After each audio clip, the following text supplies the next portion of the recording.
It's your boy Big Baby back again with the Sit and Politic podcast. We're doing another reaction video. Make sure you like, share this thing, get it moving. We're trying to get to 500 subs. I appreciate everybody that's been rocking with us so far and just help us get to that next milestone. We appreciate it, and we're going to keep on making this content. Today we are reacting to Army Rangers smoke some Crips in 1989. Simple as put. I have no idea what this story refers to. It seems pretty self-explanatory, but I'm wondering why some Army Rangers were smoking some Crips in the first place. So we're going to get into it. We're going to learn about it. This is from the Popo Medic channel, so just so you know.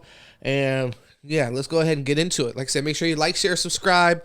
A lot of hip-hop content on this channel. We do reviews, reactions to all kinds of stuff, videos, debates, all kinds of stuff, just normal social issues. We'll dig into those. So a lot of different content on the channel. Make sure you subscribe. We're trying to get to 500 subs, and then 1,000, and then 1,500, then 2,000, then whatever. You know what I mean? Keep it going crazy until it's millies.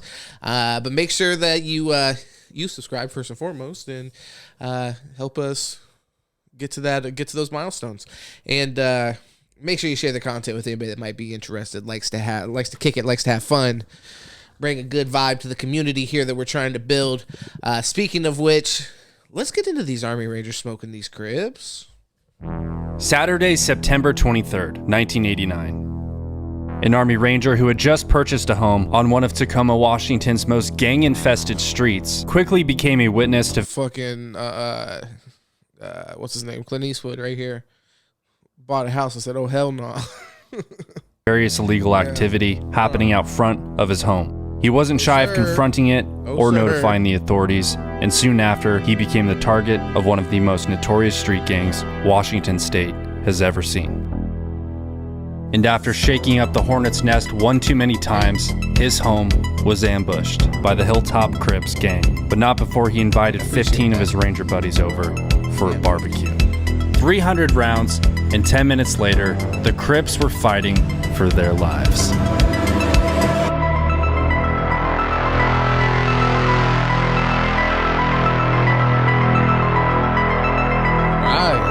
In 1989, the neighborhood of Ash Street in Tacoma, Washington was an open-air drug market. There were several hot spots, and almost every house on the block was an active and thriving trap house. These gang infestations in the 1980s, born from the crack epidemic, flooded the streets and created an economic downturn that defined the decade.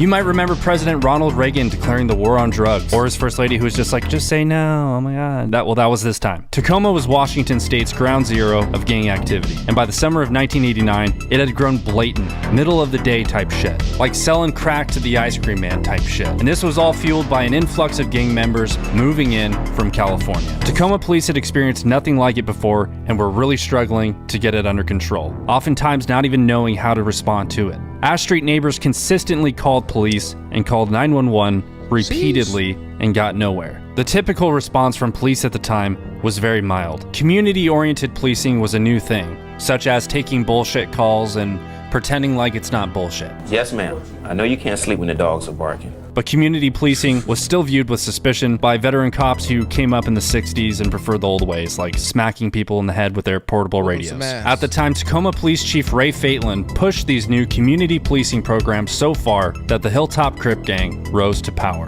When the OGs from Wood like HTC, when we mounted up in the streets 200 deep, and the park rangers had a shootout with cats from Ashby. When the Ashby's connected with them Hilltop niggas, had a shootout and chased out from Cali. Staff Sergeant William Foulk of the 2nd Ranger Battalion 75th Ranger Regiment purchased his home on Ash Street in hopes that the neighborhood would soon turn around. To protect that investment, he was determined to help push the drugs and gangs out by any means necessary, which may seem crazy to most people, but Staff Sergeant Foulk was not most people. Staff Sergeant Foulk was trying to get that bread. I like that. He's trying to buy low, sell high. Don't get it twisted. He was an elite operator who at a moment's notice could hit hard and smash fucking everything. You know, Ranger like shit. But violence was the last thing the staff sergeant wanted, and he remained optimistic. In the summer of 1989, Foulk returned from a December deployment in Panama to find the neighborhood worse than when he left. Along with other neighbors who were honest, hardworking people, he formed a neighborhood group that pressed police demanding action. The neighbors started making signs, protesting, and taking pictures of the drug dealers. Even as the tension on Ash Street rose, Chief Fatelin made a decision he would later regret. Hamstrung by budget constraints and desperately short on the patrol side, he shifted 4 of 6 officers away from the Hilltop Crime Management Team to launch a community policing pilot project. The neighbors on Ash Street reacted with dismay. Under fire from citizens and the city council, a local Tribune covered the controversy, noting they're like, yo, so stop responding to shooting so much and just give people a good talking to over the phone. Go talk to neighbors and let them know you had an anonymous complaint, an anonymous noise complaint, saying keep their fucking shit down. Interesting. By Ash Street neighbors to monitor the drug activity. After the News Tribune piece, drug traffic on Ash Street slowed, but only so much. Staff Sergeant Foulk was used to seeing more than 100 cars pass through his block on any given day, and after the story appeared, it was down to 20 cars. Foulk decided to install a video camera in his upstairs window to record the traffic. He organized a neighborhood barbecue as a show of public unity set for 3 p.m. Saturday, September 23rd. He invited neighbors, friends, ranger buddies, and thought nothing more of it. The day of the barbecue, a group of Hilltop Crip gangbangers acknowledged Foulk outside of his residence and gave him the gun finger. It came from a car full of Crips. Driving by his house, the index finger pointed, thumb up, a little flip of the hand, and the mouth words, boom, boom.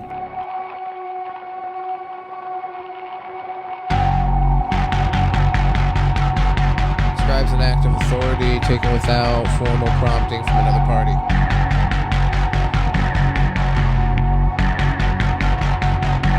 The gangsters saw the video camera on Foulk's house, and a few hours later they returned and threw rocks at it. Someone else took shots at the house and the video camera with a BB gun. Foulk and a few ranger buddies then walked across the street to confront the out-of-shape, chain-smoking gangbangers who think they're hard. Foulk told them to stop throwing things at his home and the neighbors' homes, to stop shooting BBs, and to instead turn their lives around and find better ways. The gangbangers warned him to take the camera out of his window. The gangbangers suggested the staff sergeant didn't know who he was dealing with. The staff sergeant suggested the gangbangers didn't know who they were dealing with. They then told him, "Your history, bitch," and told him they were going to burn his house down and light him up as soon as the sun goes down. Foulk decided to walk away, and before he returned to his home, he overheard one of the Crips stating, "I'm gonna shoot that army son of a bitch." Foulk then walked inside his house. He picked up his telephone, called some more of his ranger buddies from the 2nd Ranger Battalion, and invited them over for a barbecue, suggesting it wouldn't hurt if they came armed. With translation, bring your own bullets. Hey guys, let's have a barbecue. Okay, well yeah, what are we gonna smoke? Just some Crips.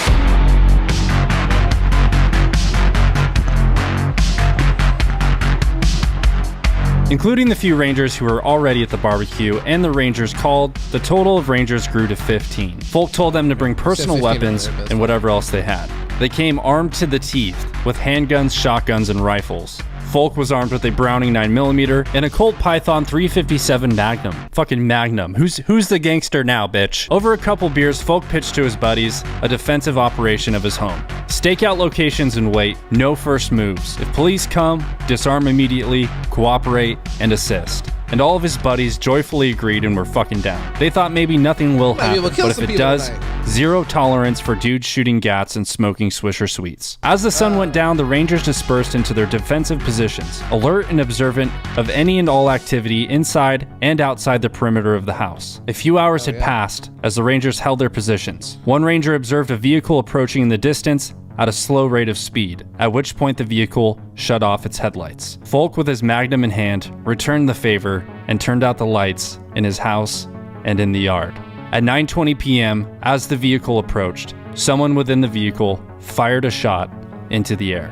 The house was now taking fire from the rear, where, according to police reports, small caliber automatic gunfire was heard. The Rangers opened a shit ton of fire, but so did the Hilltop Crips. One of the Rangers, William Edwards, was posted on the front porch. When the shooting started, he hit the ground as a bullet slammed into the wall beside him. He and other Rangers returned fire, seeing figures running amongst parked cars on the other side of the street. Ranger Russell Nolte, posted in the backyard, crawled forward as a shot hit the back of the house 3 feet over his head. Ranger Burr Settles was posted upstairs by the infamous controversial fucking video camera as a shot came through the window. The bullet grazed his head and he received multiple lacerations on his face from the shattered glass. Numerous muzzle flashes were now seen from the east. There were at least 16 shooters in 3 different locations. The Rangers again returned fire, while outside the assailants took cover amongst the parked cars, shooting over their shoulders, ducking down, shooting blindly. You know, stupid shit like that, like gangsters do. At this time, a neighbor taking cover on her kitchen floor dialed 911. And just like the famous Wild West shootout at the OK Corral, it was over in minutes. 10 minutes, to be exact. The first police car came down the middle of the street, cherries and berries on, with his siren blaring. The Rangers dropped their weapons, but as that first patrol car arrived on scene, one of the Hilltop Crip gang members popped a round off, sending the patrol car reversing out of the scene so quickly, smoke was seen coming from the rear tires. Officers in the car reported hearing 50 to 60 shots in less than 1 minute. Shortly after, more cops pulled into the block. That's what I'm saying, 10 and minutes the gangbangers ran.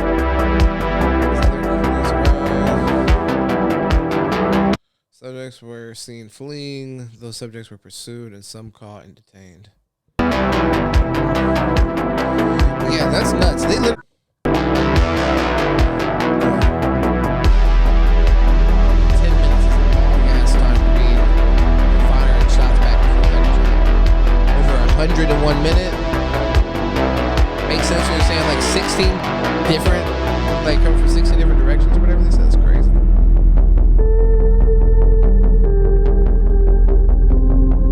Nobody got caught in like the crosshair. The unarmed staff sergeant walked out the back door to his driveway and the alley behind his house. He felt someone behind and didn't fight. A hand shoved his head down and a voice ordered him to the ground. One gang member by the name of Frankie Strickland was cornered by a police canine and found to be in possession of 16 rounds of 9mm. He said he was holding them for a friend but couldn't remember the friend's name. You know, like a fucking liar. He also said the same thing about the pistol he was carrying. It was for a friend. Another suspect was carrying copper-headed rounds for a gas gun.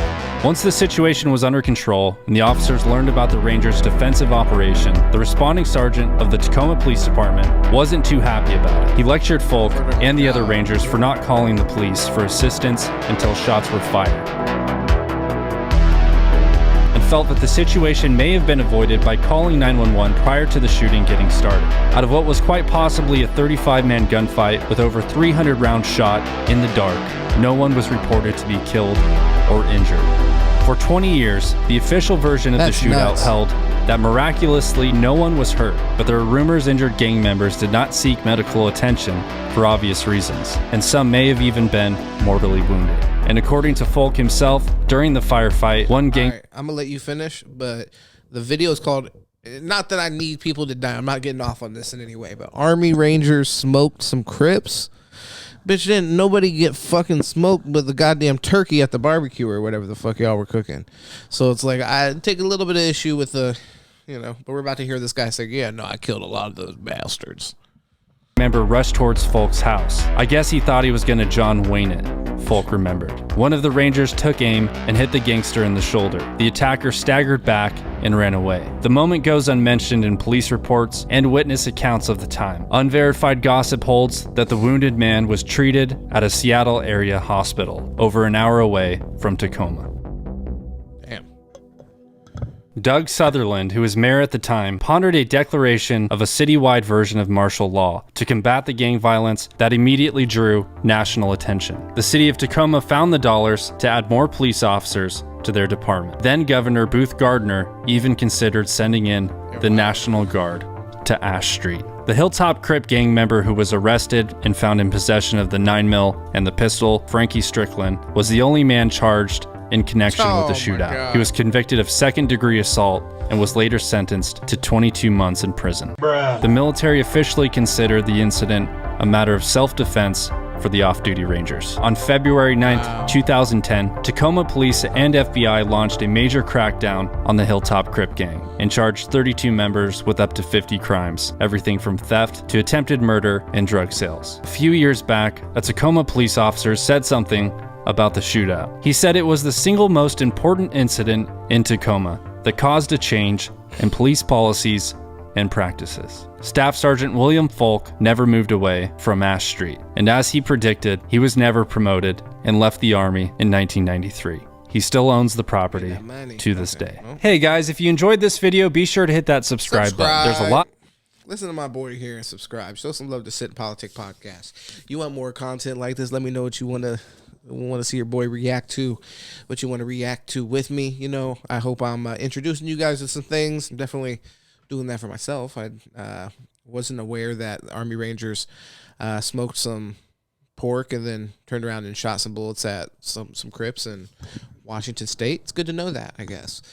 I'm sure this guy said it's the most important thing to ever happen in Tacoma.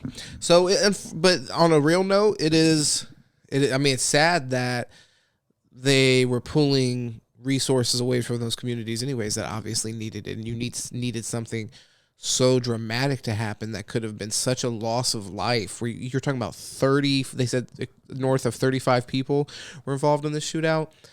That's incredible. And you have to have that kind of level of threat for you guys to go and find the fucking fun somewhere.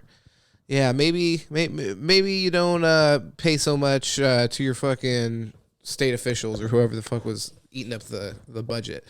Yeah, you know what I mean? Just so it's just sad to think though when it was just something that maybe was affecting the citizens in that community at a smaller scale, they're willing to allow that to happen. So I guess, you know, in some ways, like the guy said, it was an important thing that ended up getting that community more protection within it. So I'm glad nobody died, though. Glad nobody died in that situation, to be honest, even though I did click on the video that said Army Rangers smoke Crips. But, you know, either way, I'm happy to hear that no Crips got smoked, and hopefully they all went on to have long, prosperous lives and got their shit together and figured it out.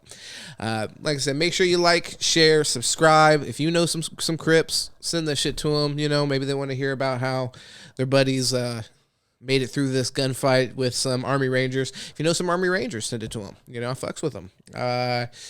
This is Big Baby, vibing, sitting and politicking. Make sure you subscribe, like I said. Show some love. I got hip-hop content, sports content, weed reviews, going live, chit-chatting, vibing. I'm an all right dude. I'm cool, you know what I mean? Like, so why not? Subscribe, show some love, kick it with your boy, and stick around. Let me know what else you want to hear me react to. If there's anything cool out there that I'm missing, put your boy on. I like to discover weird things that happened in 1989, September 23rd. So let me know. And other than that, we'll holler at you later.